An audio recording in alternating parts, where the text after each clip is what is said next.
All right, hello everybody. Welcome back to another one of my interviews here, Drip Talk with Blake Disney Roberts. Today I have a very special guest today with me. He is a former pro wrestler. He is a former ECW wrestler, Extreme and Eastern Championship. He is also a former NWA, AWA, ICW, MEWF, USA Pro, and much, much more wrestler.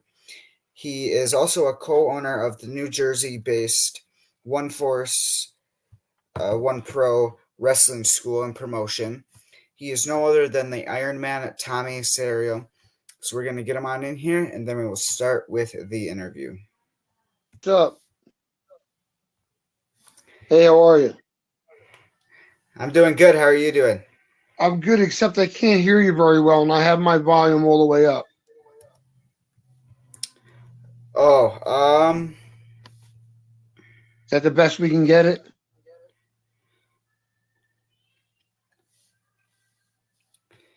how good is it? Like, what And I can't hear quality? you very well, so speak up. Okay. So the correct pronunciation is Cairo. Oh, okay. Sorry about that. That's all right. All right, so I will ask you my first question. When did you start doing wrestling and what made you want to do it? Well, I physically uh, broke into the business in 1986, but I had been a fan from about 8 years old. Uh, so much so that I was watching a TV taping from Washington D.C. and it was Vince McMahon's father's promotion at the time. And you there? Sorry, still there? Yep. Okay. My screen just like changes at will. Anyway, my hero was Bruno Sammartino, and specific Saturday afternoon at noon. He was supposed to be in a tag team match with his cousin. Really wasn't really his cousin, his kayfabe cousin, Antonio Pugliese, aka Tony Parisi. Uh, so the heels were in the ring. They announced, I think it was Baron Cluna and King Curtis. They announced Antonio Pugliese. He comes out, and then they announced Bruno, and there's no Bruno. So the announcer says, a guy leans in and gives him a piece of paper and says, Bruno has flight has been delayed. He, probably won't be here on time. So of course the heels commenced to giving Antonio Pugliese a beating as he's by himself there, and all of a sudden the announcer, the commentator says, "Wait a minute, what? What's this? It's Bruno. He must have just got in from the airport, and he's got a suitcase." Back in those days they dressed, so he didn't have a jacket on, but he had a shirt and the tie was pulled down, and he had a suitcase with looked like a piece of clothing hanging out. You there? Yep.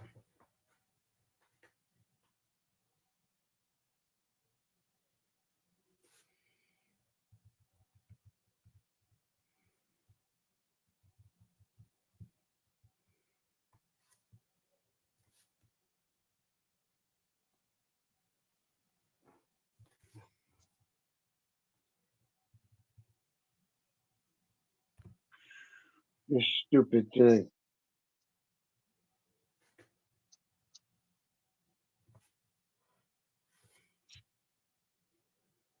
I'm back. All right, hello? Yeah, I'm sorry. I don't know what's going on, man. That's I'm fine. here though. You got no camera, huh? Hold on. There we go. So anyway, you hear the echo now? Now we got an echo. I don't hear no echo. Yeah, I got one.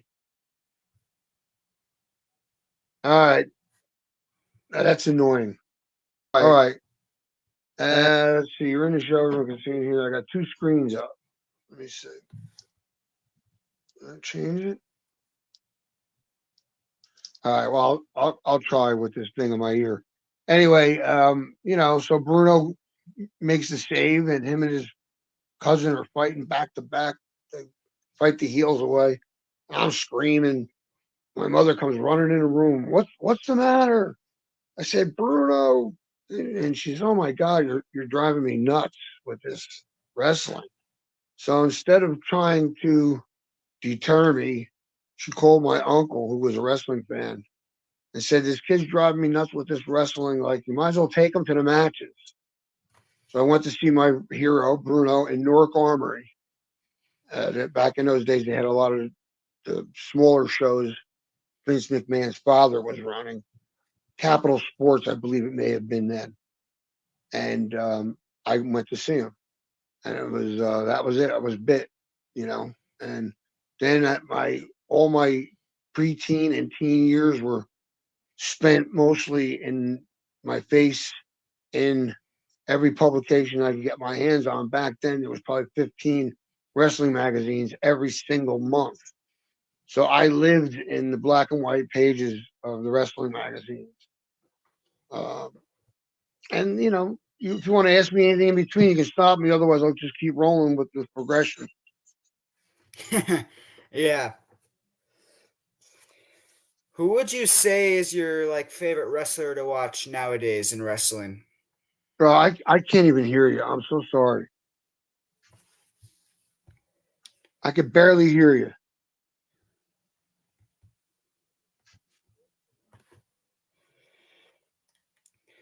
Okay, is this better? That's a little better. All right. Who is your favorite wrestler to watch nowadays? Nowadays, I like, without a doubt, Jeff Cobb. Okay. Yeah. You know who that is? Yep. Now, I like him because, see, here's the thing that people don't get, it's a work business. But if you're in the business and you can handle yourself and you're a little bit of a shooter, you always get more respect. Me, I'd rather see a Kurt Angle, a Jeff Cobb. Who's that other kid that's an Olympic wrestler? I don't know his name. There's another kid out there now, and he's an Olympic wrestler. Gable Steveson? Who? Gable Steveson? Yeah, that sounds right. Yeah. So those are Yeah. the guys that I gravitate towards. I don't like lucha, flip flop. You know, when I can watch you assist your opponent across the ring by pushing him on the back, like that's to me too much of a dance. Like I like hard hitting big guys. I don't like the smaller guys in the business. Uh, I think nobody should be able to watch wrestling on TV and say, "Oh, I could do that. Look at this guy. It's like a buck 50." You know, I knew I wasn't going to be tall, so I made sure I was 250 pounds of muscle. you know, and Mm-hmm. that's missing today. You got kids that are skinny fat. They're wearing, some Megadeth cut off T-shirt, some raggedy shorts, a pair of kick pads, and amateur wrestling shoes. And because they paid somebody $3,000 and went to some dingy building for a year, they call themselves wrestlers, workers. Takes a little bit more than that. You know what I mean? Um, Yep. I watch a lot of stuff that's recent, up to date. I don't watch any at all WWF. Never really have. I watch very little AEW. I watch everything else that's current. Um, I think TNA is probably about the best thing going right now in this country. I like the New Japan Strong. However, I don't know how recent the stuff is. I think a lot of the stuff I've been watching on YouTube is 8 or 9 months old. Um, but you got Major League Wrestling. You got couple companies that are doing a good job. I'll tell you what.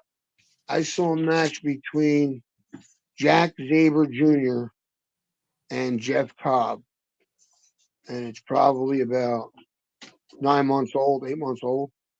And I'll tell you, that was one of the best matches I've seen in a long time. It kind of restored my faith in the fact that somebody's doing the right thing somewhere. Um, some guys are getting taught and trained well and are interested in appealing to guys not unlike me that, me having been in the business a little different, but so you take your average guy and show him a variety of products. I'm not into all the women and the sex part of it and all that because if I wanted to see that, there's a lot of other places I could go to see it than to watch, wrestling. You know, so I think there's resurgence. There's a lot of women out there that are pretty good. Just don't like the intergender matches. That's I can't buy it. You know. Yeah. Who were your wrestling trainers? Well, I was trained by Ted Petty, Rocco Rock, Cheetah Kid originally, and Bobby Bold Eagle was an older uh, guy wrestled all over the world when nobody was doing it, like Peru. He was everywhere. Um, and he trained a lot of the guys from the New York, New Jersey area. So between him and Teddy, and I was on the road with the ring truck with another guy, and we trained at KBG, the Masked Russian, and we would drive to these towns and set up the ring, work out in the ring, go back to the hotel, take a shower, get ready to go, maybe work. We usually would work and then take the ring down and then decide if we wanted to start driving back or to the next shot, whatever. So I did all that stuff early. I was setting up the ring and I was setting up arenas and did all that. But I was brought along by legends in the business. Johnny Rods, Davey O'Hannon, guys like that. Uh, so I was very lucky to be brought in the right way and made good money right off the start, and always demanded the best Indian pay for the days that I was working. Um, because I made it that way. I elevated myself. So I could say, if you want me to come in and move some furniture and work with Manny Fernandez and do all this crazy stuff, this is what I want. If you can give it to me, I'll come. If not, I need it. I know I had so many other things going on in my life that I could afford to say, no, you know. But I was very lucky, and I still try to stay involved, give back a little bit, try to help the young guys out. So I'm involved with Jason Knight with his Equinox card coming up in New Jersey. So I try to be available. I got invited to a recent show by Tommy Fierro in Barnegat, a couple towns up from me, because I know him for so many years. And when he was first promoting a few years ago, he gave me a Lifetime Achievement Award, presented it to me at a show. And so he invited me down. I went down there, and it was just great, just hang out with the guys, hang out in the back. Danny Mapp was there. I haven't seen him in years. A bunch of people that we know each other 30 years. So Yeah. I enjoy it. I still enjoy it. I'll watch a couple matches and hang out in the locker room. And anybody needs my input, I'm there. It's not like I'm hanging around. I get invited and I live close, so why not? Used to hear these guys say, "Oh, I'm not booked." Dennis Stamp. Remember the movie? What was it? What movie was it? One of the major wrestling movies, Beyond the Mat. Have you watched that? No, but I heard of it. Well, in there's a old Southern mid card guy by the name of Dennis Stamp, and he was approached about coming to the show. He said, I'm not booked. I'm not going to be one of those guys that goes there. He's not booked. That's when you are still in condition to work if someone asks you. For me, it's different. I got one leg, I'm hobbling around. I'm not there to be asked to wrestle, so I don't feel the same way. I feel like my presence is welcomed, and I could give back. And guys are talking about a finish. Hey, what do you think? One time we did this. One time we did that. Grab the ref, get him in between us, let the ref take the bump. All that, and it's fun when it works all well together. It's a little magical. You know what I mean? Um, so I was sitting in the hallway at that show, and there was people going out the door and people coming out of the locker, and we were just hanging there. And I was saying, "Wow, this is this is great." Just the lights and the ring is set up. Everything looked really good. The workers on the card were good, and that was a good feeling. Those are my people. You know what I mean? Some of Yeah. them new, some of them old. Mm-hmm. So what else you got? Who has been the stiffest wrestler you've gone in the ring with? Without a doubt, Manny Fernandez, the Raging Bull. But that was purposefully done. Like we got to meet, and we knew we liked that style. And once we gave the promoters that type of match, we were asked to work together by at least 20 different promoters over the course of 3 years. I mean, I worked Manny almost every weekend. Um, and you had to be a certain type. You had to like stiff, you know, but knowing that he's not trying to hurt you. He'll only try to hurt you if he thinks you don't deserve to be in there. And when he hits you a little bit, you don't hit back, then he'll beat you down until you do.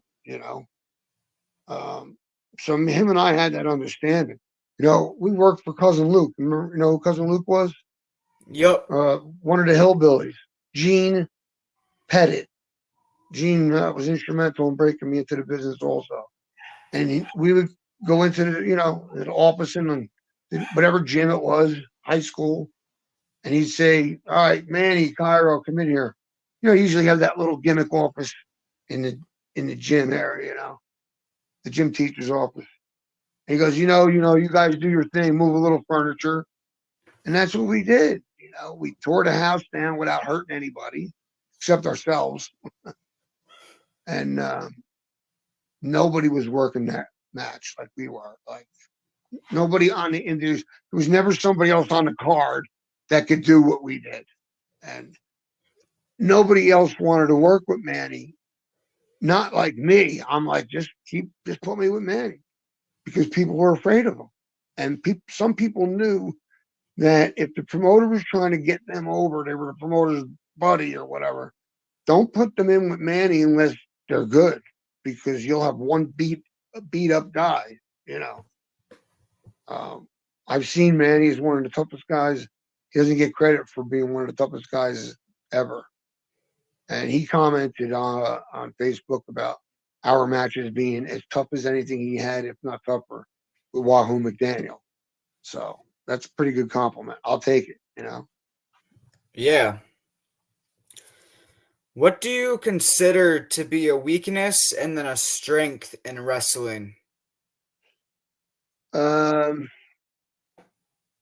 our weakness would be inability to use the microphone, with any convincing, you know, attitude. Um, you said the what? I'm sorry. Best and worst Yeah, a weakness and then a strength. weakness. Yeah, the mic. But there's so many other things. Uh, strength, athletic ability. You know. So if you can talk and you have athletic ability, you're in the right place. Yep. Was it hard traveling from show to show, and what was the worst thing about that?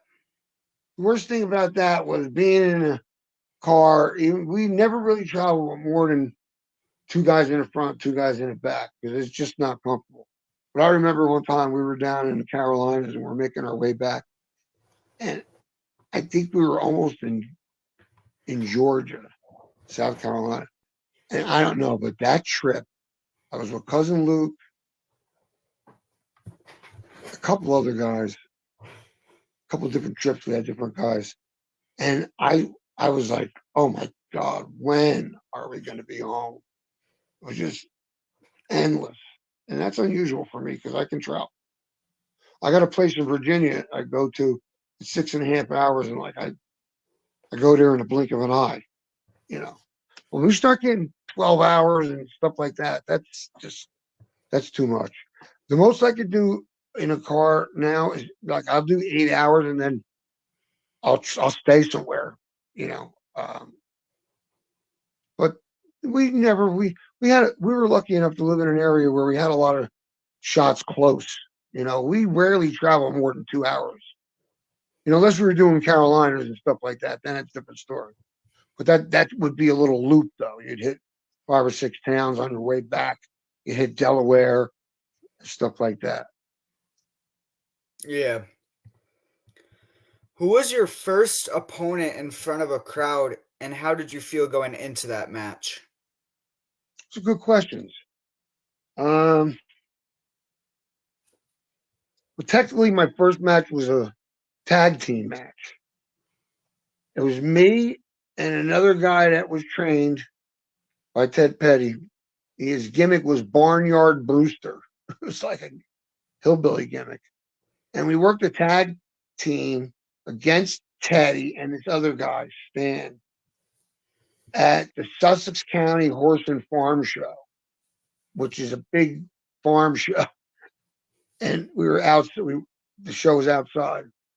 Um, and I felt good, you know. Um, I was a bodybuilder and had been on stage with that. I was an Olympic style weightlifter at 12 years old. I was on stage with that. So I was an amateur wrestler. That's the most nervous I ever was when I was wrestling in junior high and high school. Um, but no, not you know, I really didn't have the jitters or I felt pretty good. Well, don't forget, basically everyone in the beside other than me was I had trained with, so at least it wasn't completely unfamiliar.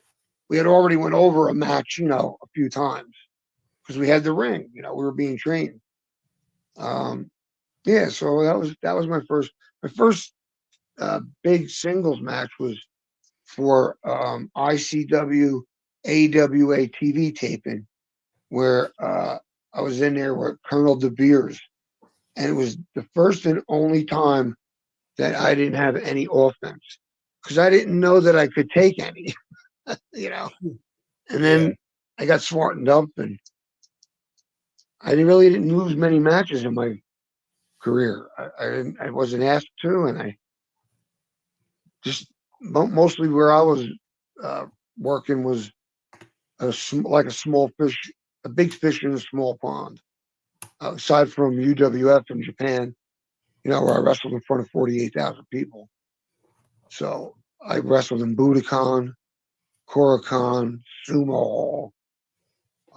So I was that was later, but I was no stranger to this spotlight. So I really wasn't nervous. Plus, I was so tickled pink to be doing it. I was so like, wow. Now I'm in the locker room with guys that a few years ago, before I was smartened up, quite a few years ago, they were guys on TV that I watched. One guy, Baron Cicluna, was old enough to be in the locker room still, but was around when I was a kid and wasn't smart yet, and hated him.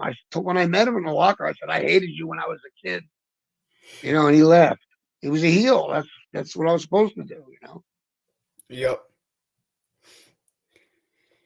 If you could go back in time and wrestle anyone that's passed away, who would that be? Oh, wow. Got to give you credit. That's a good question. There's a couple really good questions. Ah,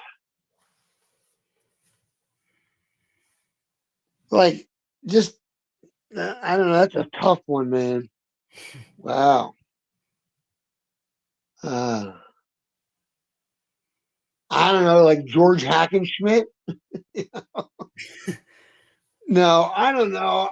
I mean, I could say I'd like to come back like my idol Bruno, but I don't know if that would be accurate enough. That's a hard question.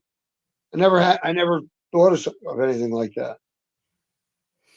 I guess. Oh, I got it. It was an illegal chokehold. It was choking my esophagus. I was gasping for air. Who's that? You know, it's a superstar Billy Graham, brother. Oh, okay. Watch his promos. Want to see something? Watch his promos, man. Yeah.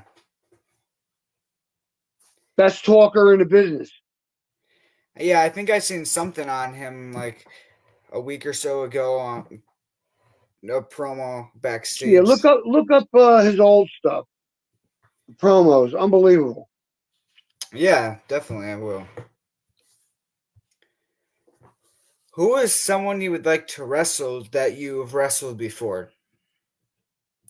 Ah, my boy, my coach, my teacher, Ted Petty,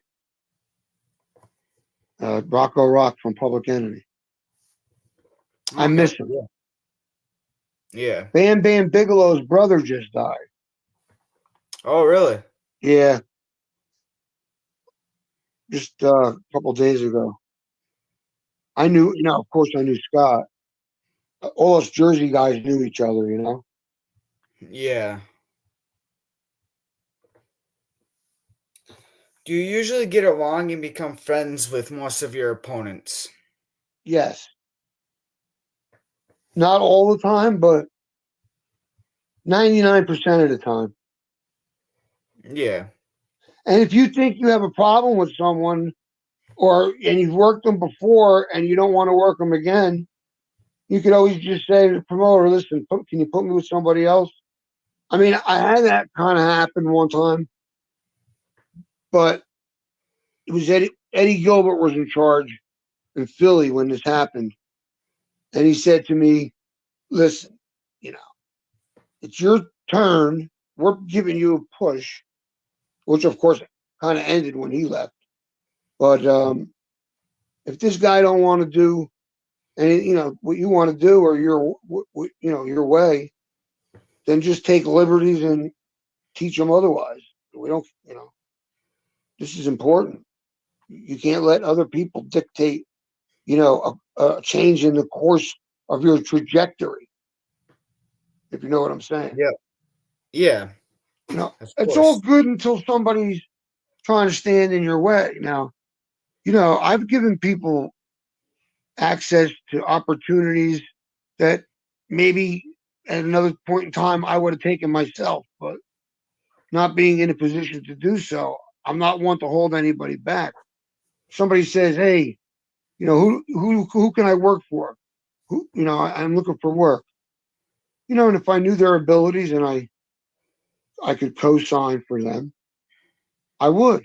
You know, make calls like this show coming up. I booked like 3 of the matches with my own associates. You know, one guy is a graduate of my school, my Force One school, way back 14 years ago, Oh, 17 wow. years ago, actually. So yeah, it's like the mafia. It really is. You Yeah. don't get out. And you know what? Really, my experience has been any of the old timers that you hear always that like it was always better in their day. Like, what does that have to do with anything? Are you going to be a part of the problem or a part of the solution? So if you end up going to asked to go to a convention and appear, and there's a show that comes on after, and you happen to stay long enough to see something, and you walk out of there, these kids today, what are you doing about it? Are you going to a local school and saying, I'm going to donate an hour a week, 2 days, 2 times a week? I'll come down, I'll work with your kids, I'll talk to your kids. No, they just, poo poo what they saw, and it's always better in their day. Well, I don't know. I think you're jealous because you're not out there anymore. And instead of using that negative energy, why don't you turn around and be a part of, helping the problem? It's not these kids' fault that the business has changed. It doesn't exist in the form that it used to that would allow them to come up the ranks normally in a territory. I mean, guys worked, 40 places. There was always a place to go if you were halfway decent. So that doesn't exist anymore. It's not their fault. You know, there's no territory system. There's no, you're not working throughout the week. In the territories in the old days, matches were all week. That's how guys worked, 7 days a week, twice on Saturday, twice on Sunday. Some of them did two, three TV tapings on a Saturday within an hour or two of each other. Then a night and show at night. It's not like that. So these kids, really, it's not their fault. But the problem is that anybody that's got a school, they're not going to turn down $3,000 in payments. Yeah. But I would have to think that not unlike me, when I had my school, the Atlantic City Press did a big article, 3 pages, pictures and everything, color, of me opening, this opening of the school that coincided almost with the Benoit murders. And I was embarrassed to even open my doors. Like, how am I going to have some mother come in who probably can't afford it, pay for this kid to go to a wrestling school to work in a business where they're killing each other, killing themselves. So we're at that now. If you think about it, with what's going on with the WWF, so WWF, so WWE. So say you're a mother today, and your kid watches wrestling, right? And Yep.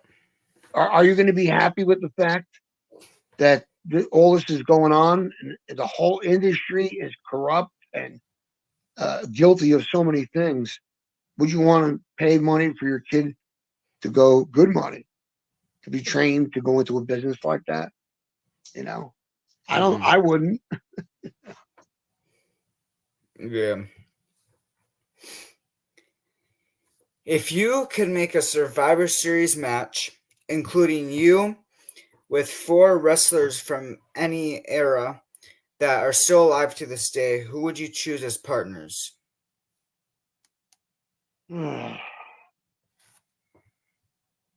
Ted Petty,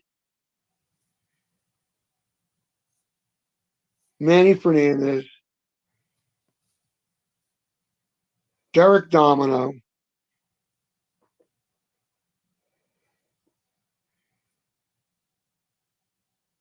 um, Dick Dudley. Okay. Interesting. Yeah, that would be good. Yeah, I mean that's a crew. Hmm. Would you rather be in a street fight or a death match? Well, first of all, I think death matches are completely retarded. Um, Here's what I'm going to say, and I'll tell you why I make that statement.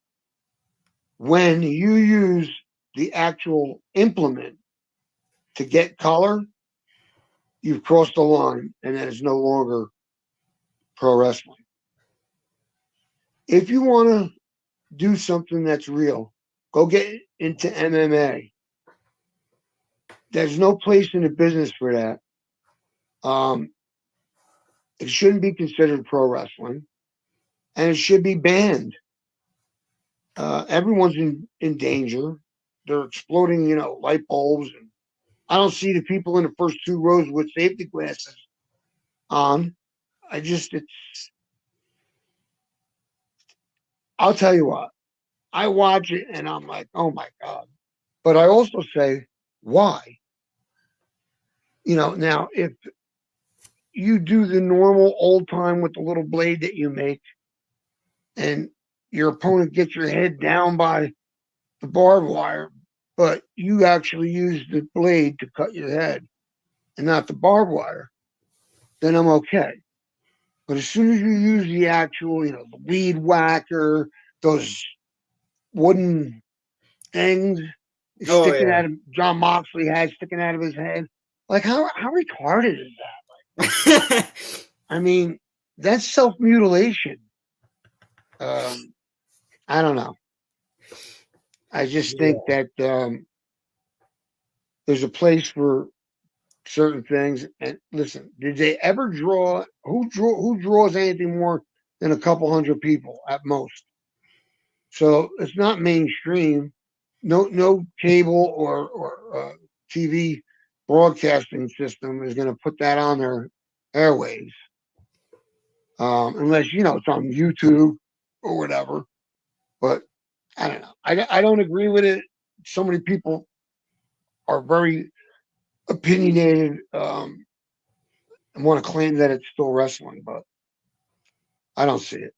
What do you think? I mean, I enjoy it. I like. I mean, listen, it's outrageous, and I can't say I have not or don't watch some. I do. Like, who I like? I like Schlack. Yeah. He's like, I can watch him because there's no other place for him because he's totally out of his mind. So he's not Yep. going to fit in down at the bank, you know. Yeah.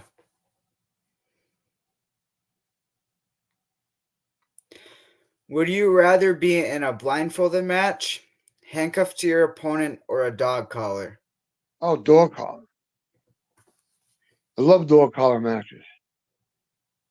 There's so many things you can do once you work with the chain. Hang a guy, pull the guy's head into the post, pull him down from the top rope. Choke him with the chain, wrap the chain around your elbow, drop an elbow, wrap the chain around your leg, drop a leg.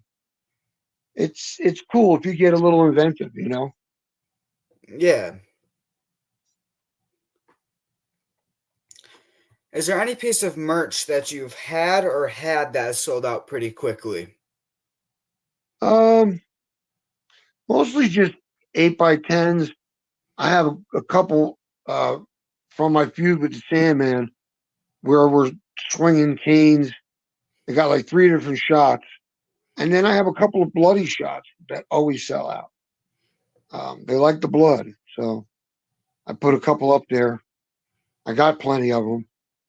I got a couple really good ones where the blood is in the creases of the eyes and everything. It's like pretty dramatic shot.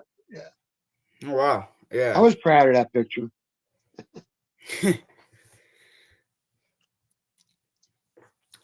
Is there any time a fan has seen you in public and got like super surprised and or excited? Say it again. Is there any time a fan has seen you in public and got super surprised and or excited? You got to give me a minute. I'm off. I'm off here again. Hold on. Jeez, come on. This thing is crazy. I need a new phone or a new company to work. Hold on. Here I am. My screen just keeps like changing. Okay.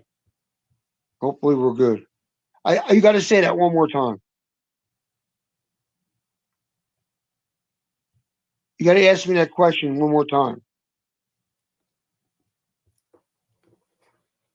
Are you on here now? Yeah, I'm here. Okay. All But right. I So don't know. I'm sorry. no worries. I It's my understand. phone. Technical difficulties. I have technical difficulties with mine here and there too sometimes. So Oh my God. All right. Hopefully. No, just keep losing the screen. All right, you got it steady. So you got to ask me that last question again.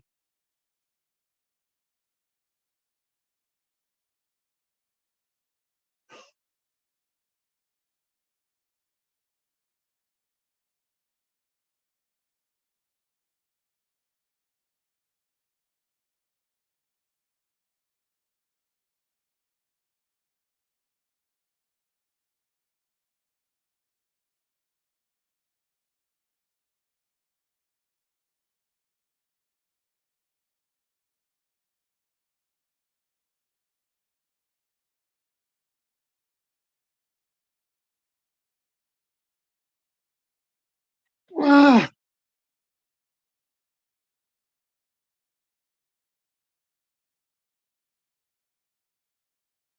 hey, Baba,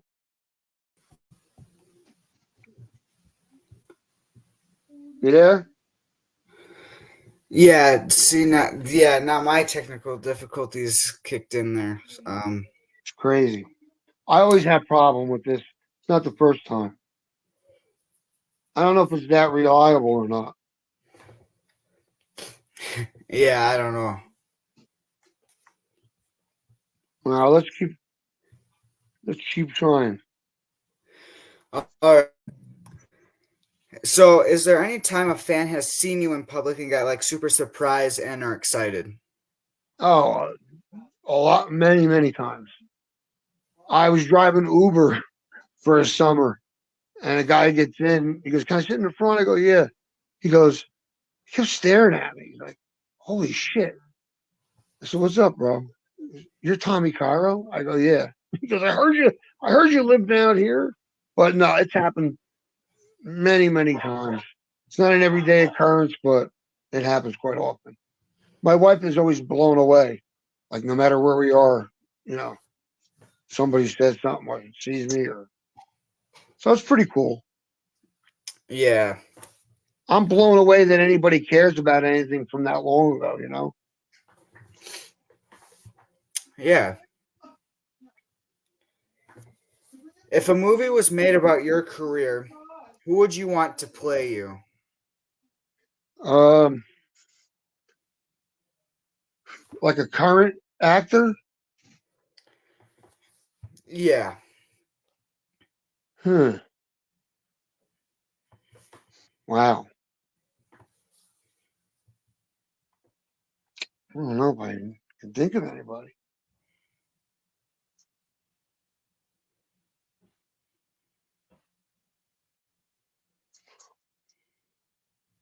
I can't really think of anybody. I don't know. Sylvester Stallone. yeah. I mean, that'll work.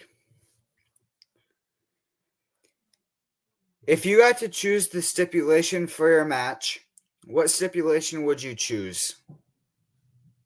Mm. Uh, I don't know. I guess a no DQ, falls count anywhere type of thing. Yeah. What has been the funniest thing a fan has said to you before? I'm sorry. Say it again. What has been the funniest thing a fan has said to you before? Funniest thing? Mm,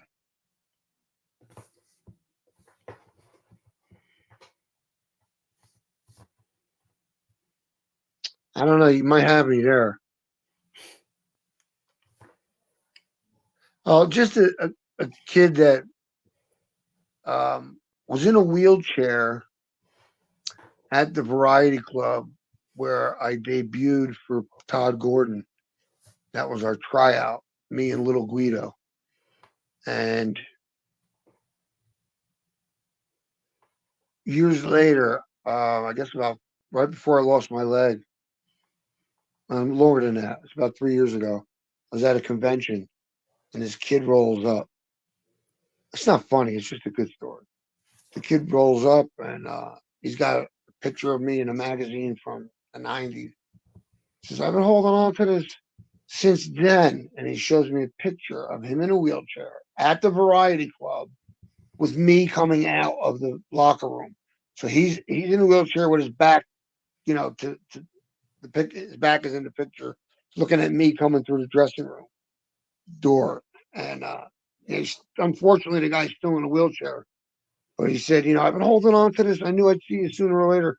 I take it with me at every convention I go to, hoping I'll see you. And I signed the form, and it was just a really good, cool thing. Nothing funny about it, but Yeah, happy. that was cool. What has been which wrestler has given you the best advice and or compliment? Iron Sheik used to give me compliments on my suplexes. He liked that. And what was the other part of it? Advice. Yeah. I think it was probably Eddie Gilbert when he told me, take yours when you're supposed to. Don't let other people, like this guy was like, oh, I got the flu. And like, he was just basically saying without saying. And he really didn't want to do business. And he wasn't up for anything that was going to make me look good, that would require him bumping around. And he said, don't let that happen. And I never let that happen again. You know, I never let someone step over me Yeah. or get in the way of my up, uphill climb. Yeah. Do you prefer being a heel or babyface more in wrestling?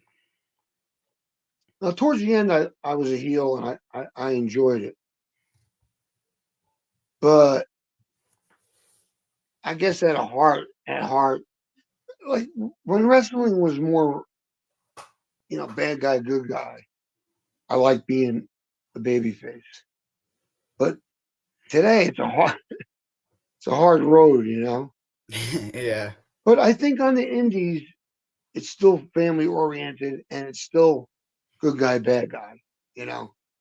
But when you got a face heel, like we started that, Stone Cold started that, really, if you think about it. Hmm. You know, it was just so cool that you had to cheer for him. Um, Today, on the indies, it's still kind of good guy, bad guy, which is family friendly. Yeah. Was there ever a time in your career you ever got kicked out of a wrestling show you were wrestling at? No. Who's going to kick me out? I don't know. Not back then. Listen, Paul Heyman wanted to get rid of me, but he didn't have the guts to fire me. He never owed me a dime because he knew better. And there was nobody in the locker room that was confident enough for him to put out there to, you know, maybe try to break my leg or something. Plus, I Yeah. was friends with so many of the tough guys there. So my reputation has always been that I'm for real. I'm not no fake tough guy. Yeah. And if you realize that I have beaten so many things, um, you know, lost my leg, I broke my hip, I had heart issues that got straightened out. Um, and I had to deal with a few things that I'd rather not talk about. But the bottom line is, I'm 66. I'm still here and feeling pretty good. Yeah. So got to live a good life. Hmm. If you don't mind me asking, how did you lose your leg? If it was like during like a wrestling event? I caught sepsis from getting stung by a jellyfish, Mm. and that led to sepsis shock. I lost my leg below the knee, and hit a couple other spots. And Mm. then, so I was like 90 days in a hospital and a rehab on my back, 9 months in a wheelchair with no leg. 3 months with my leg. Then I fell on my hallway and broke my 15-year-old prosthetic hip on the same side as my amputation and my uh, same leg. And then I recovered from that, and I had some heart issues that got resolved. Thank God I'm healthy, but I almost died 3 times in a year and a half. So Wow. I'm pretty happy to be here. Man, I'm sorry to hear that you went through all that. It's all right. Listen, everybody said it. Ironman, no gimmick. It's real. Yeah, for real, yeah. What would you do if a crowd member came out of the crowd and attacked you? And was there like any times that you witnessed any of that during your career? No, not really. Like even ECW Arena, like the fans knew if you're going to sit in the first couple rows, you could be involved. So the only time I was wrestling Metal Maniac in Asbury Park in a Berkeley Carteret Hotel for Cousin Luke. And while we were down on the mat, somebody came in the ring. I don't remember how it happened, but Metal Maniac, I guess he tossed me out one side and he went out over and gave the guy a little beating and threw him out. Like I never even seen the guy, I just heard this like boom, boom, and he said, get out. I'll take care of it. And then I assumed at that point somebody else was in the ring besides me, him, and the referee.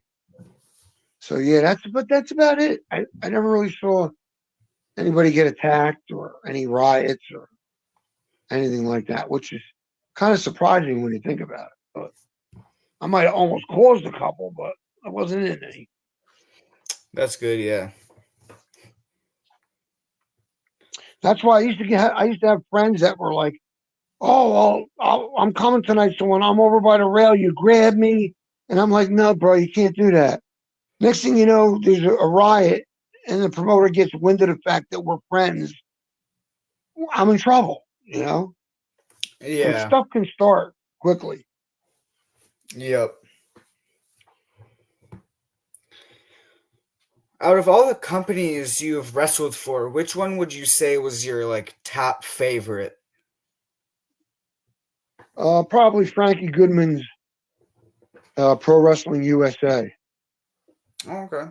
I held the heavyweight belt there and a North American belt. I had a lot of good matches there.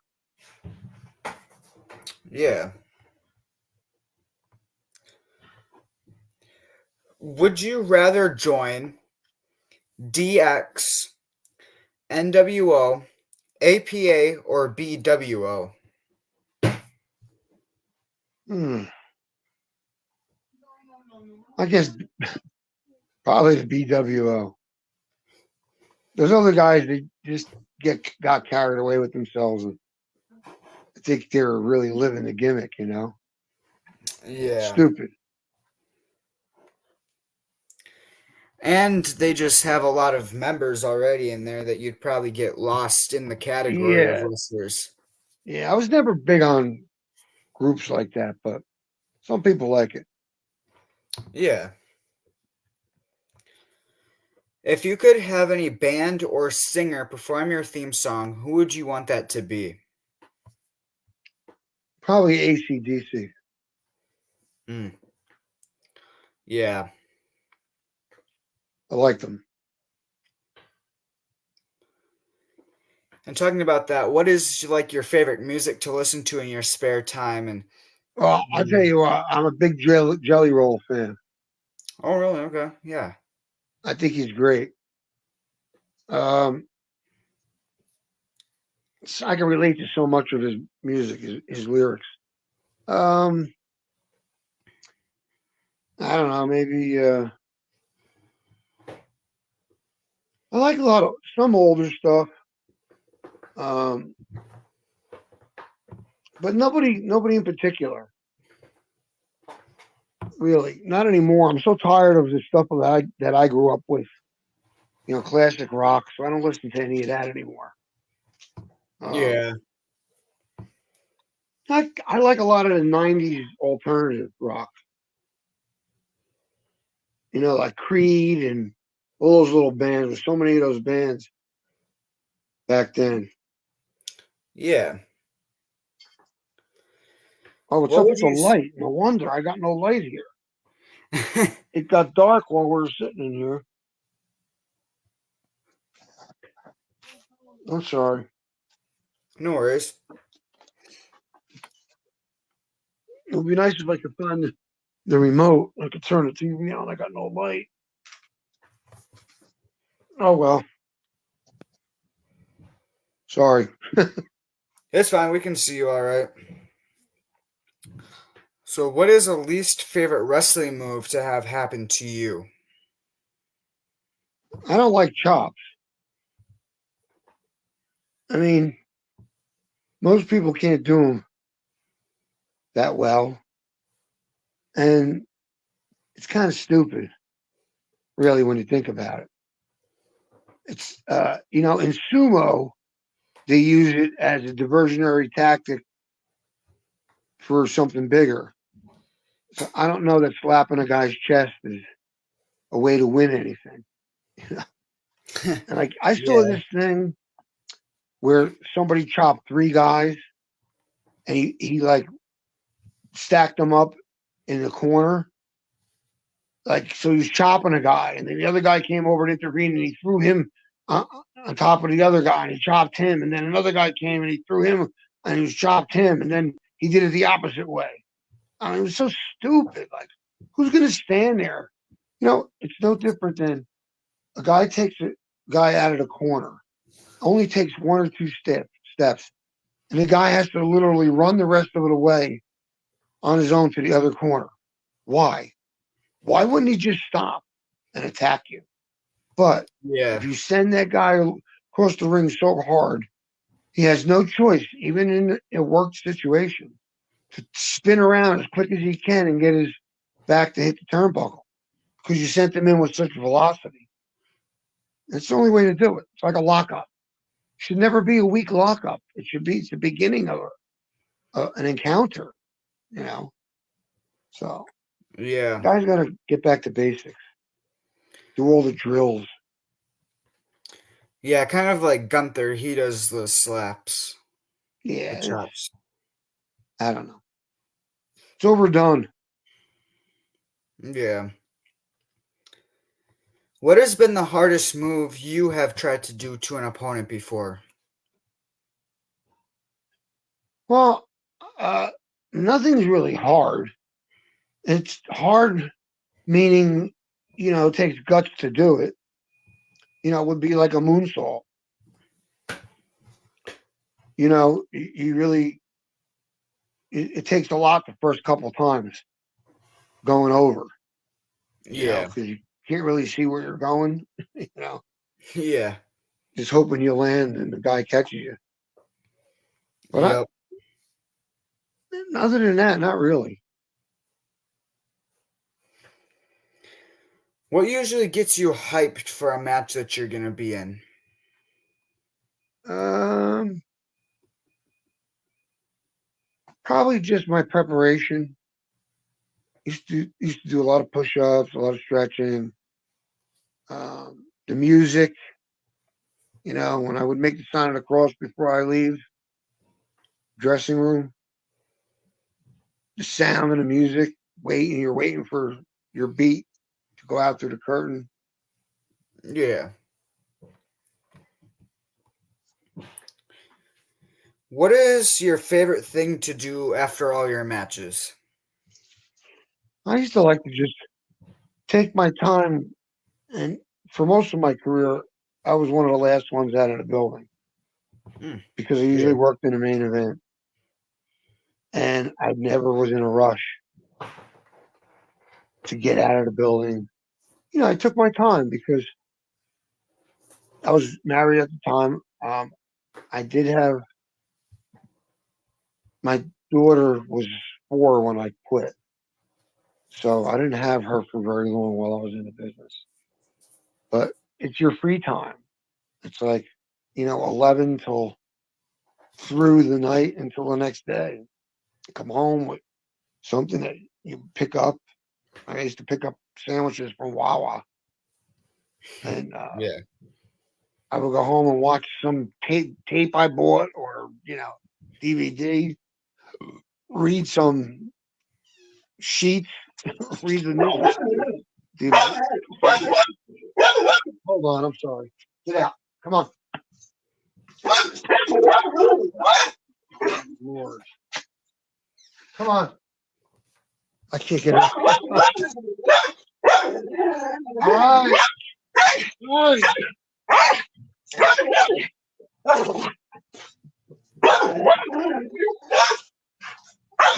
I got a crazy dog here. Hold on. No worries. Can you help me? It's the light from the phone in a dark room. She freaks out. Uh, Oh my God. Sorry. no worries. Yeah. I'm back. All right. So I think you were finishing on what was your favorite thing to do after all your matches? Honey, I'm trying to do this. She's dog barking. I don't know. I don't know. I don't know. Um, you gotta, I apologize.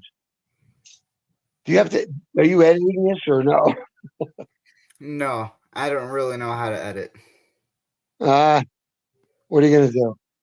Um, I have to, I have to find keys for my wife. You want to give me a minute? Yeah, of course. Thank I'll you. take a bathroom break and Try to stay with you. You find them? Yeah, I know. I'm trying to find my, uh,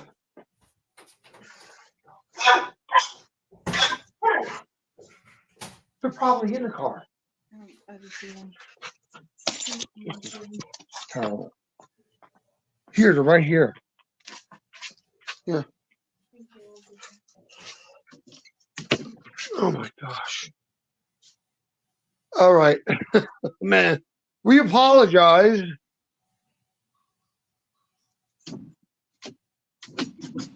Are you here, Blake? Get out of here. My Lord.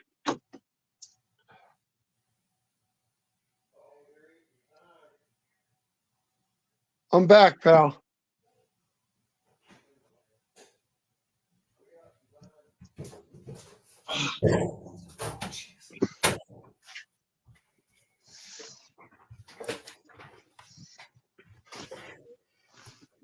all right.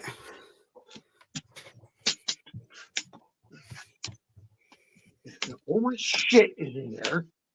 Fucking shit. Sorry, buddy. Do you hear me cursing and stuff? Well, I just came back from the bathroom, so no, not Oh really. my God. What a fiasco. You won't believe it's like the perfect storm. My lights are out. My wife needs my keys. They don't get it. And I don't know where. I'm trying to find my remote. That's like the only light I have in this room. Something that got disconnected somewhere. Oh my God. Oh, oh well. Go ahead.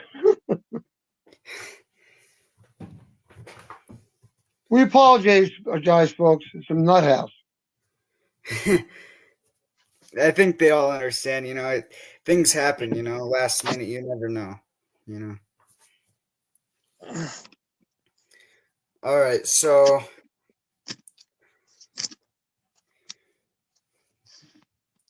what has been your favorite venue to wrestle at? My favorite venue. Yeah. Um, well, it was exciting to be in Sumo Hall, Korakon Hall. Um, look at this thing. You believe this? And then some of the smaller buildings. Um, Horicon was good. In the United States, they're all kind of everything's basically the same. Gyms, auditoriums, you know, fire halls, you name it.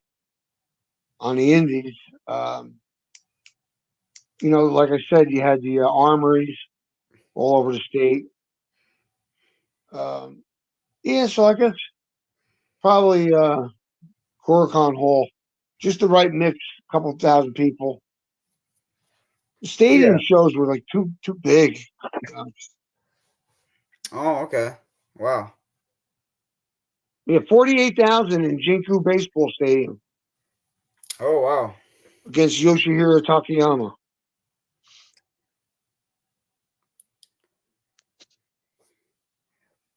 Have you ever wrestled in Wisconsin or done anything in Wisconsin before? No, I have not. Has there been any time you have accidentally broken out of your wrestling persona? I didn't really have. I mean, I did, but the Ironman character is pretty much me, a little Hmm. magnified. No nonsense. Take no bullshit. Fight fire with fire. That's it. So Yeah. I think I'm pretty close to my gimmick and character. Just got to amp it up a little bit. Yeah.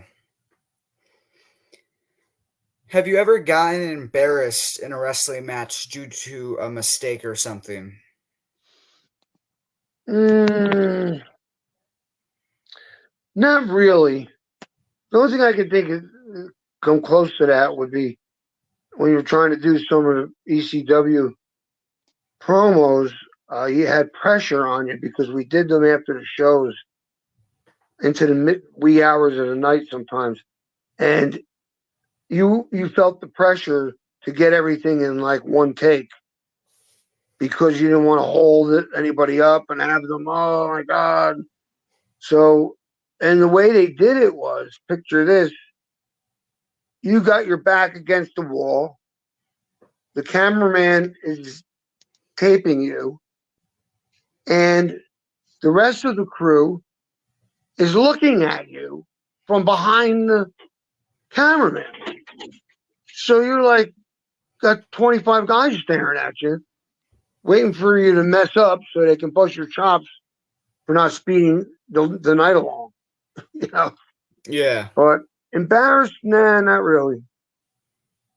Hmm. What would you say has been the most scariest or most dangerous incident in your wrestling career? Mm,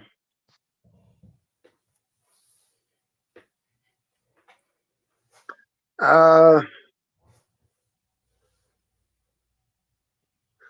I mean, nothing really scary. I mean, one time, Derek Domino and I were in the hallway after we worked each other, and his tape on his wrist, when it gets wet and moist, sometimes you can't find the end, and he couldn't get the tape off. So I took this little pair of scissors I had, and I went to cut the tape, and I cut his wrist, and the blood squirted out like a Oh, little jeez. spout. I was like, "Oh my god!"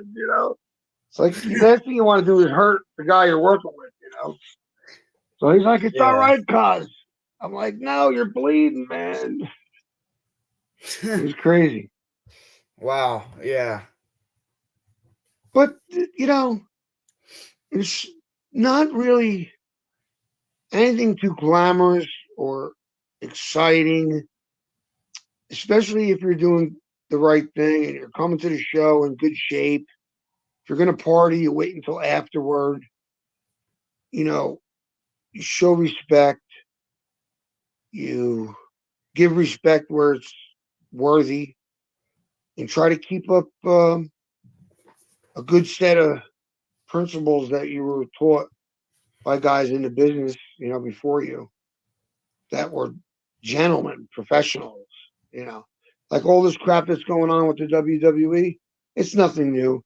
It's been going on in every territory. There's been ring rats, and it's a very derogatory remark because they become that way by being groomed and nurtured along by these deviant pro wrestlers all the years that started out messing with a girl when she was 14 or 15, just talking to her, and over the years she came to the matches, and the next thing you know, she's in the wrong place at the wrong time. Many women's lives were ruined all these years through that type of behavior. So this is a long time coming, what's going on right now. I think there's going to be a lot more people that are implicated, you know? Yeah. What has been the worst you have gotten injured in a match? Mm. Well, in training, once I tore my bicep. In the ring, I guess one time I was suplexing somebody, and I always leave one foot, raise one foot, leave one foot on the ground before I go back. And the canvas was loose, and my toe kind of got hung up in the canvas, in the fold of the canvas, and I hyperextended my knee. So that was my meniscus. So that was pretty bad. Um, Other than that, everything else has been cumulative over the years. You know, Yeah. but that's part of it. You're not going to, one of the Mest brothers, Mark Mest, said one time, if you're in training to be a wrestler and you actually have any kind of a career, today is the best you're ever going to feel. I mean, that's pretty profound. You know what I Yeah, mean? that was good. Yeah. Today's the best you're ever going to feel. Because if you continue to do this, you're going to be banged up like everybody else. Yep. What would you say has been the worst pain you have caused onto an opponent before? I broke Hitman Tony Stetson's nose, but that's about the worst of it. I don't think I ever injured anybody else all those years. Oh, Yeah. I did hit Judas Young when before he was a wrestler. I hit him in the head with a chair. He was supposed to be a manager, and he slipped off the apron when I swung. So I hit him with the edge, busted his head open. Oh, jeez. But things happen. You want to play, you got to pay. No, Yeah. nobody should be in here doing anything like that on purpose. So Yep. If back in the day during your prime you got told you couldn't medically wrestle for the rest of your life, what would you do? got to accept it. You're talking to a guy who lost his leg. So my perspective might be different, but it's never the end of the world until it's the end of the world. You know what I mean? So Yeah. there's always something that you can do. There's always, you know, I loved wrestling, but I also recognize the downfalls and the permanent damage that you do to your body. It's irreparable. So Yep. if you know that going in and you still do what you do, then you got to accept it. What are you going to do? I Yep. don't really complain. I'm in pain every day, one form or another, but it just becomes a way of life after a while. Mhm. What would you say has been the longest you have had to stay out of action for wrestling? My knee maybe 3 months, 3 4 months the most. Yeah. What are some of the wrestling championships and achievements you have won so far in your career? I was North American NWA North American champion for which I defended in many different groups. USA Pro Wrestling Heavyweight Champion, My God, brother, I don't know. There's so many. Yeah. The North American title is probably the best. Gave me the best exposure. I mean, I wrestled for the NWA title against Dan Severn on many occasions. Oh They yeah. never gave me the strap, but I wrestled him. And various, TV titles in New York, NWA New York, like I said, USA Pro Wrestling, Pennsylvania heavyweight champion in ECW. So, I've had my share. All it is something extra to carry in your bag after a while. That's heavy. Yeah. And you mentioned Dan Severn. A lot of wrestlers didn't get in the ring with him. So what was it like to share the ring with Dan Severn, and what was he like in the Well, ring? I had been roommates, well, next door to each other at the Grace Hotel in Shin, Yokohama, Japan. When we worked for UWF, we always stayed there, and we were next to each other. So we were friendly from then. And then when uh, Dennis Corluzzo had him defending the NWA World Title, he asked me to come in, knowing I knew Dan, and I could work that style or something in between. But the problem was he had Phyllis Young with him, this woman that was, I guess, guiding his career, and she basically told him, "Don't give anybody anything," which made it look like a little bit of a clusterfuck. But when I had to, I took over, and it wasn't a shoot, so he wasn't going to shoot on me. But the way it was is he wasn't really giving me the chance to do anything. Later on, he was smartened up a little bit more, and I seen that he had worked with some other people that he was easier than after a while than he was with me in the beginning because I guess they weren't sure how much leeway they should give anybody against him because he was in the UFC, you know. But I told him, I said, this is different, man, you know. Yeah. And I wasn't scared of him, that's for sure. Yeah. Definitely for being like a bodybuilder and the size that you were back in the day. Yeah, I didn't really sweat anybody, you know what I mean? Yeah. Do you feel like you personally are worthy enough to be part of like a wrestling hall of fame, like indie or any type? Oh, yeah. Indy, without a doubt. You got to understand, when Paul Heyman took over ECW, he was looking for two guys to start a program where they used the Singapore cane because of a kid, Michael Fay, that was arrested, kid from the United States, and beaten for crimes, small crimes. So he wanted that to be part of an angle. He asked for volunteers, and nobody raised their hands except for me and the Sandman. And as you know, that type of wrestling that we started, we ran that program with the Singapore Canes and him and I for one solid year before Tommy Dreamer ever became a part of it. So when you look at my contributions, it's being one of two guys that started something that is still going on today. And you talk about death matches, that's just taking it a step or two further from what we did. You know, um, I did double door collar chain matches, Singapore caning matches, you name it, tables, chairs. So people that know that. So for me, I got my piece of history. You know. Yeah, for sure. Yeah.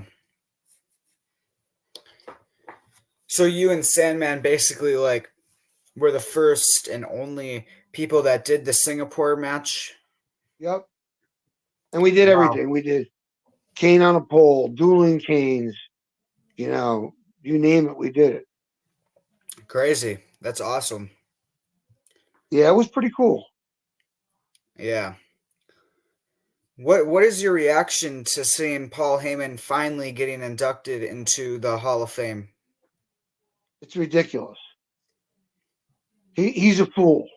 Okay.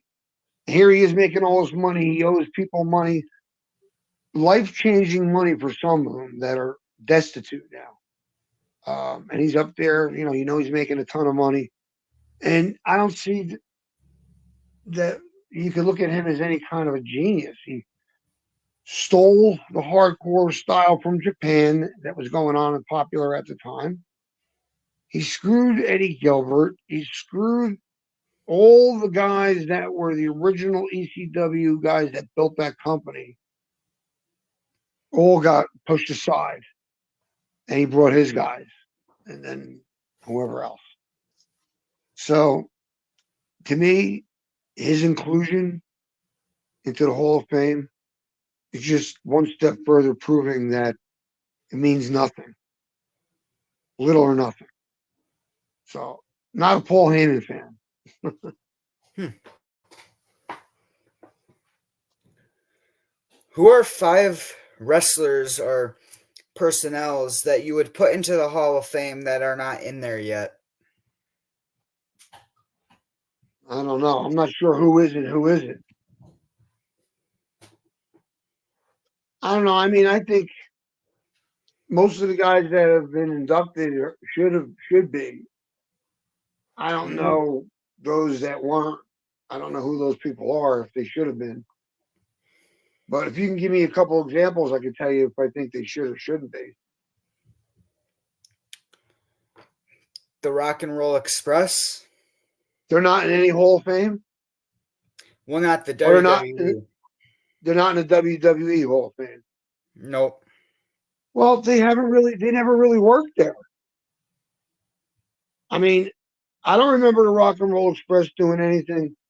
I mean, I don't know if you're inducting people from all walks of entertainment, then I guess it doesn't matter that they never worked for WWE.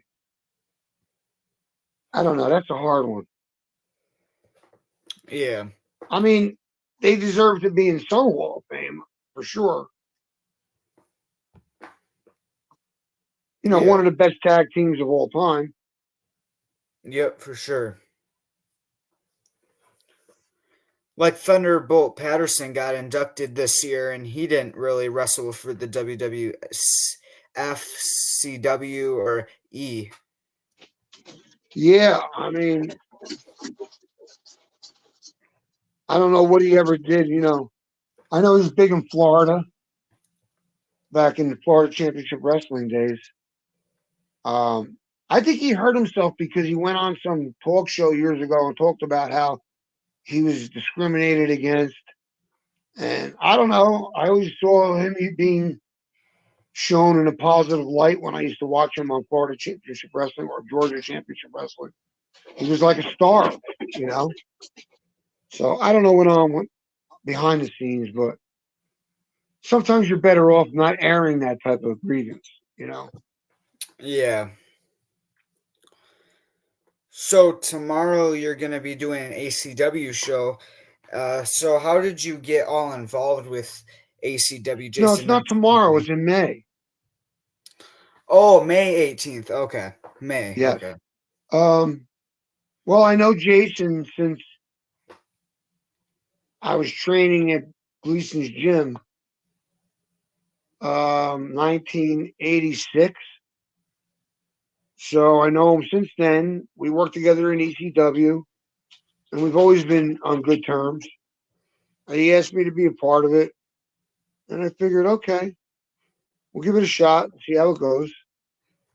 So far, I'm just, helping out. I'm doing the commentary. So we'll see how it goes. This is really their first bigger show. They did one show where they had to move the venue last minute and have it outside, and it didn't draw. So they're hoping things are different now. We'll see what Yeah. happens. To see all the stars and wrestlers that are there for this show, I feel like it's going to be a big draw because it looks awesome for that Yeah, event. it looks good, and hopefully everybody's on the same page, working towards the same goal. Put on the Yeah. best show we can. Yeah.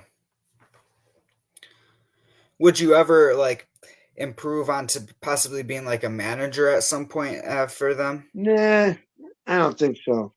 I think I'm Yeah. better off behind the scenes. It's too hard to get around. I can't do much. It's Yeah. hard. Walking is limited. Standing is limited. So I'll be behind the commentary desk, and Hmm. that'll be good for me. What are four words you would describe your wrestling persona? Um, I'm a techno brawler. I could brawl, but I could throw technical stuff in there. Um, Resilient and just tough, able Yeah. to absorb all kinds of punishment. Yeah. What are three things that annoy you in the wrestling industry? Too many girls, um, untrained or just you know not good physical specimens, and people that think because they paid to train as a wrestler that they're qualified. So that's a big one. Yeah. What are three things that you like the most about the wrestling industry as a whole? Like today, you mean? We can mix today and Just overall, I yeah, like the camaraderie when you get a good group of friends that you work together with over the years. Um, the people, the fans, and just the athletic, abilities. yeah. If you are like upset during or before a match, what do you do to help yourself calm down? Eh, I don't know if I was that upset, I'd leave, but I don't recall that really being an issue that I Yeah. can remember. I've always tried to enjoy it, be happy. Mhm. If you could wrestle anywhere in the world, where would that be? I always wanted to wrestle in Japan, and I did that. So I don't know.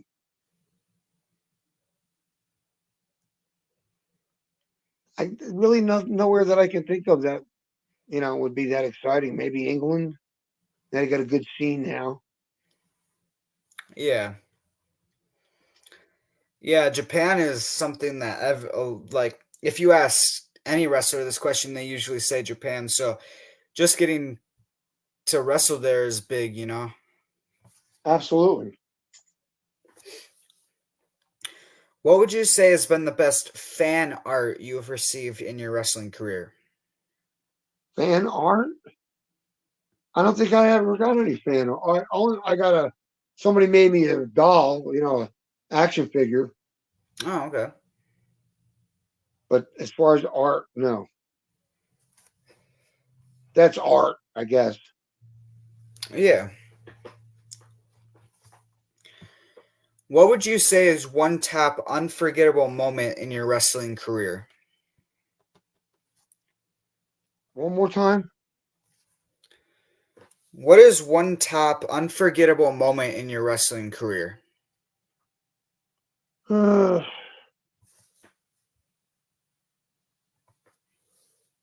I guess the baseball stadium in Tokyo, 48,000 people. Yeah. Somebody warned me not to go out there and look at the crowd before I went out. But then you did anyways? I did anyway, yeah.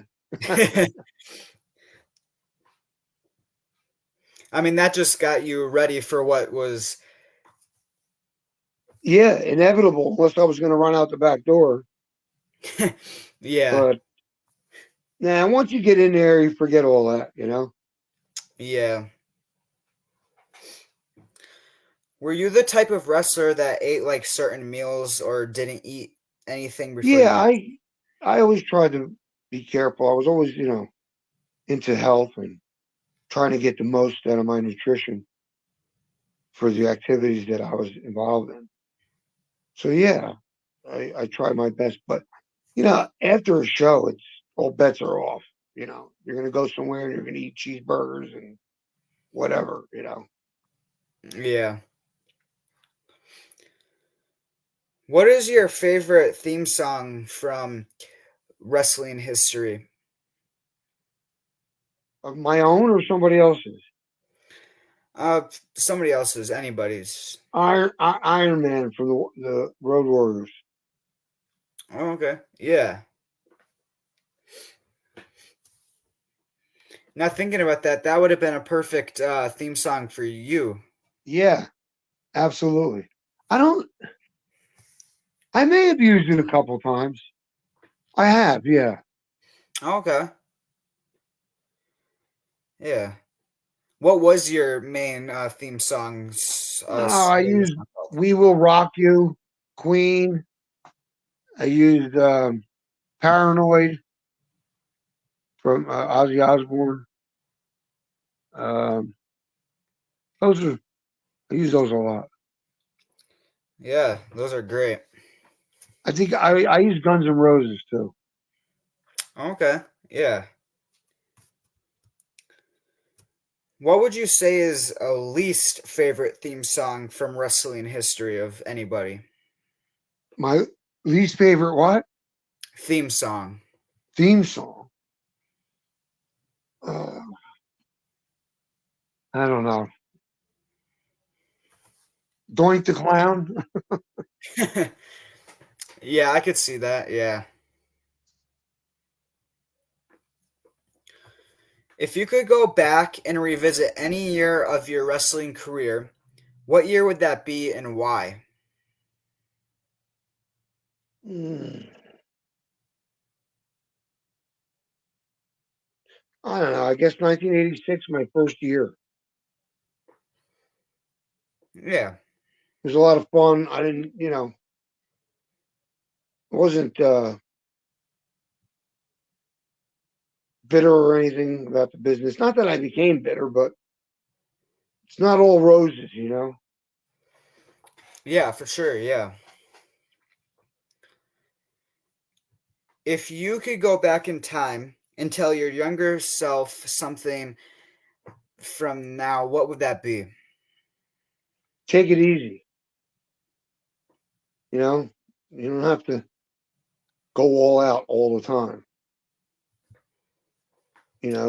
You got to save something, leave Yeah, something that's in the true. tank. Yeah. If you came with a warning label, what would it say? Warning label: Do not piss off. Yeah.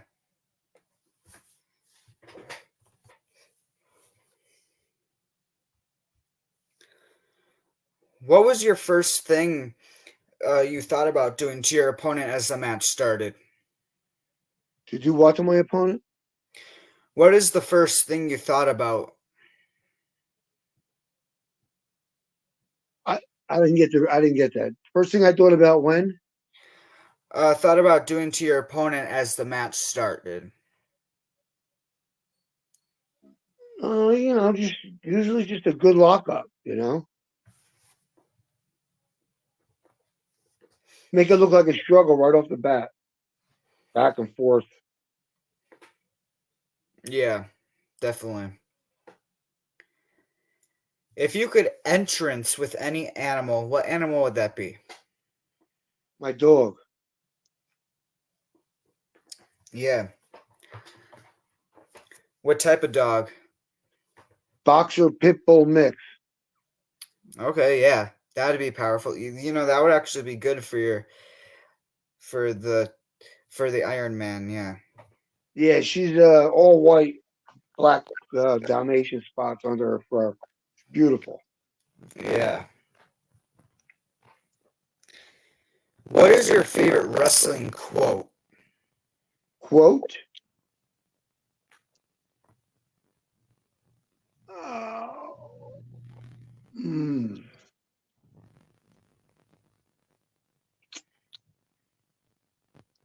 Say your prayers and eat your vitamins. Yeah.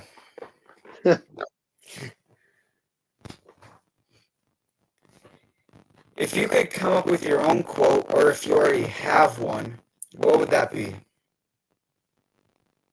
um,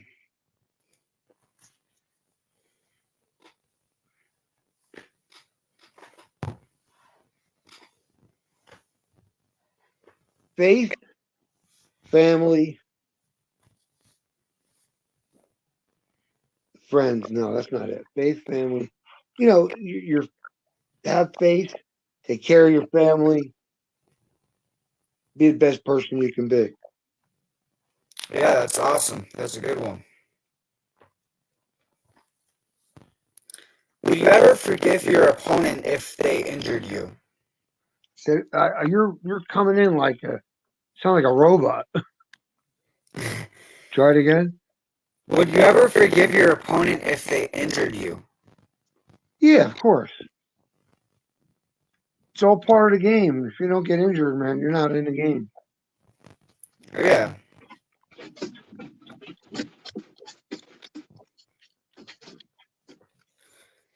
If you could if you could manage any wrestler right now, who would you like to manage? Jeff Cobb. Yeah. Yeah, I think you two would. Yeah, you would actually be a perfect manager for him. I could see that. Yeah. Yeah. If back in the day you could choose anybody to manage you, who would that want? Who would you want that to be?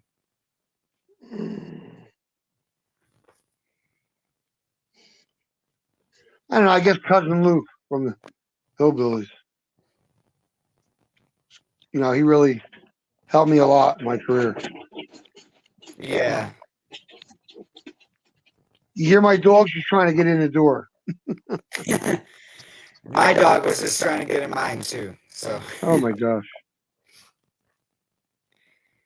how did you come up with your wrestling name and nickname? Well, Ironman kind of became easy because I was involved in weightlifting, junior Olympic national championships in the clean and jerk and the snatch. And I was a bodybuilder. Mr. New Jersey, won a bunch of titles. So it just fit.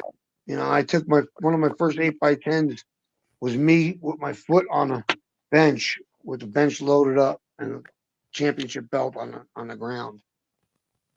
So that stuck, and I mean, there's a good majority of people that in my regular life that call me that. It's just, hey, Iron Man, Iron Man. It's like it's my name. Yep.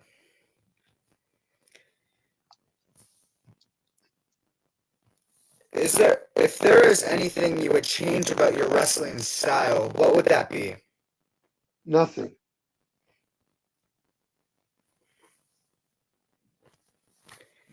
If you went for your finisher or signature move and it didn't work, do you have a plan B to do it right away after?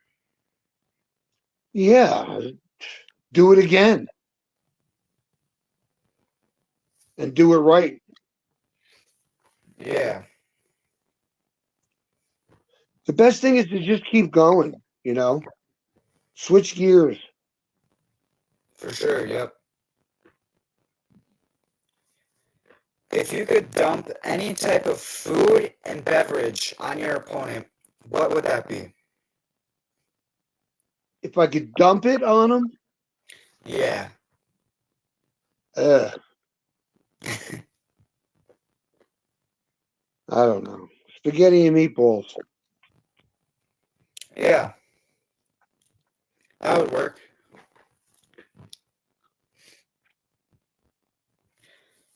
Would you rather wrestle Rick or Scott Steiner or both? Scott Steiner or who? Rick Steiner. Um, I would like to wrestle either one of them. Yeah. I think honestly, you two, either one of them, and you would have like a great match. Definitely you and Yeah, that both of them they're get my the. it's my style too. You know.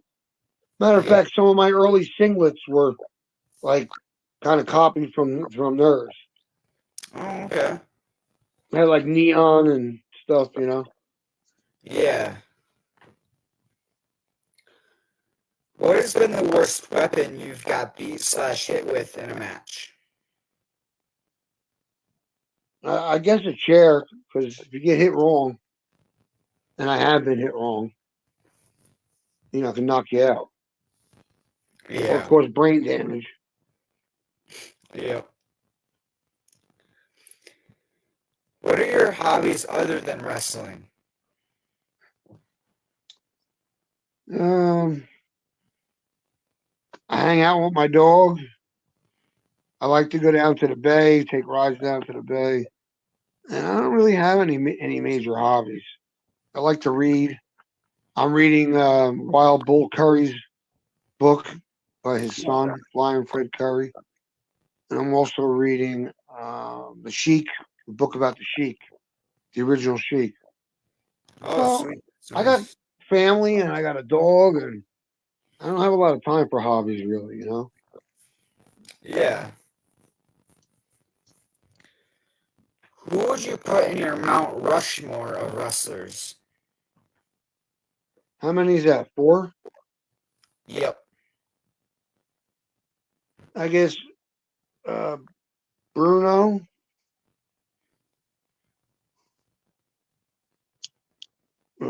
probably Danny Hodge, Kurt Angle.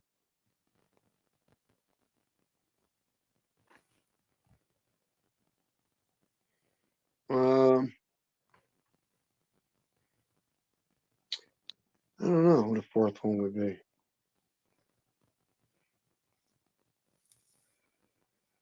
Uh, I guess Luke Vez.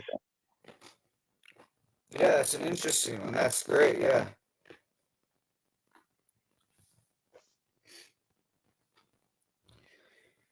Would you rather wrestle Taz, DDP, or Blue Meanie? Hmm. I don't know. Probably Taz. I guess would be the best match. Yeah. And again, I think you two would have a great match too. I can see that. Yeah. Yeah. Who would you consider as a brother and then sister in wrestling? Brother would be Equalizer. Paulie B, good friend of mine, and sister probably Heidi Lee Morgan. Okay. So say you could have like one, you could have one last retirement match. Who would you wrestle? I guess Manny Fernandez. Yeah.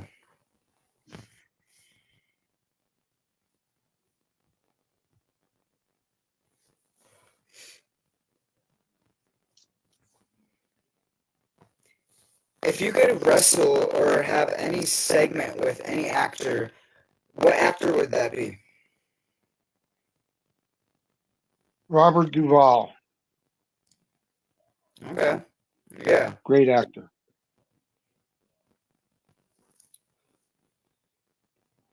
If you could guest star in any TV show and or movie, what would it be? You got to say it again. I'm sorry. If you could guest star in any TV show and or movie, what would it be? The Blacklist. I think one of my other guests said that too, actually. Really? Yeah, Yeah, we were just watching it earlier, my wife and I. It's great. yeah. Back in your prime, would you ever have tried MMA, UFC, or any type of boxing? I'm sorry, I'm having a hard time hearing you. Try it again. During your prime, would you ever have tried any type of boxing? Oh, I would have loved to have boxed. It's just that I knew that that was probably the worst thing you could do for your brain, and I never really Yeah. had much exposure other than Gleason's gym. But I admire boxing boxers. I do. I think this guy that's fighting Tyson is going to get his clock cleaned. Yeah, I definitely agree. I mean, you see Tyson training; he's like an animal, man. Yep. I hope he like just knocks him out. What's that? I hope Mike Tyson knocks the other guy out. Yeah, I it'll be interesting, but I don't think it's going to take long. Yep. When you were growing up, were you more of like a shy, quiet kid or outgoing, loud, and excited? Um, I wasn't shy. No, I don't think I was shy. I think I was just regular, maybe pushing towards outward. I don't know. It depends on when I was younger. It depended on who I was with. Then as I got older, I overcame my fear of speaking in front of multiple people. And now it's just very easy for me. Yeah. What was your whole reaction and what was it like when you got asked to wrestle for ECW? Well, I mean, it was my doing basically by going up there and offering my services for free to do a tryout. And I don't see how they wouldn't have taken us. We put on the best show on the card, and I was pretty happy because I had a feeling that they might be doing something. I just didn't know to what extent or what direction they were going in. Yeah. Who was your favorite wrestler that you got to work with and against in ECW? Sandman. Yeah, definitely.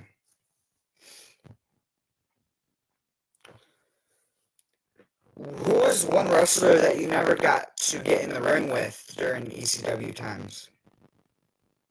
That I didn't get a chance to. Yeah, that you wish you could have. Uh,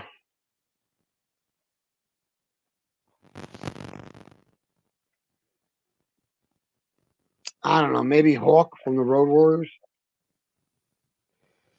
Yeah.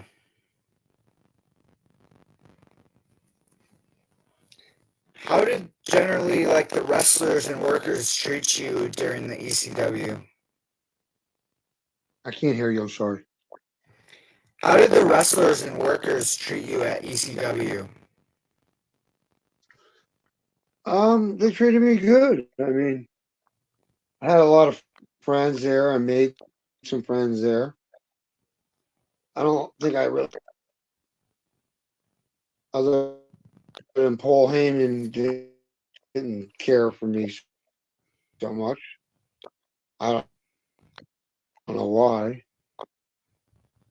but I got along with mostly everybody. Yeah.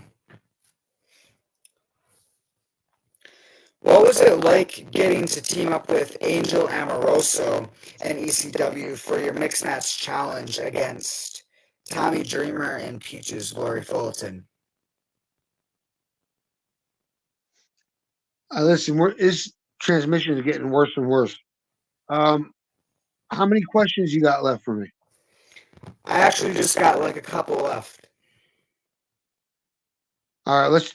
I'm getting like echo, echo, echo. So let's try to get this last couple out of the way. All right. What was it like to team up with Angel Amoroso in ECW? That was good. Angel was great. I mean, We always got along real well. Good girl. Yeah. She's actually watching the interview right now and she's commenting. Oh, really? Yeah. She's on? Yeah.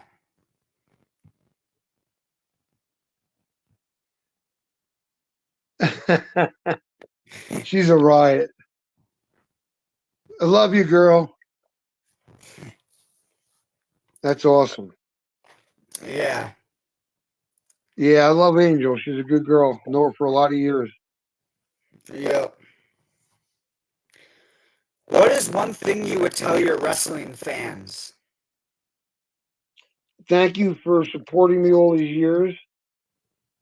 Keep supporting the wrestling business and live the best and healthiest life you can live. So I'll ask you my last question.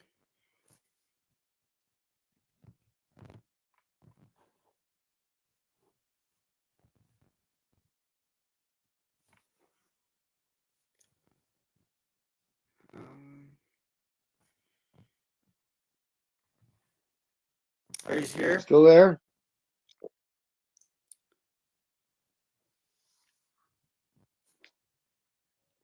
Okay, yep. Are You're you there. there? Are you? Yep. All right. Thanks for having me on, my friend. Yeah, can I ask you one more question? Yeah. Do you have any advice for me to become a wrestler? You got to say it one more time. Advice for me to become a wrestler. Oh, don't do it. If you're going to do something in the wrestling business, have it be something other than getting in the ring.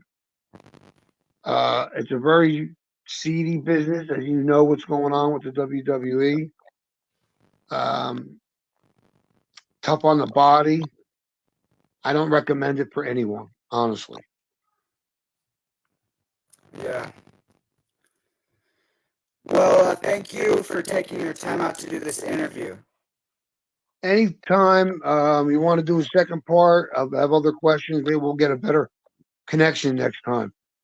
But thank you to all my fans. And thank you for having me, Blake. Yep, thank you. Have a good You're rest of your welcome. night.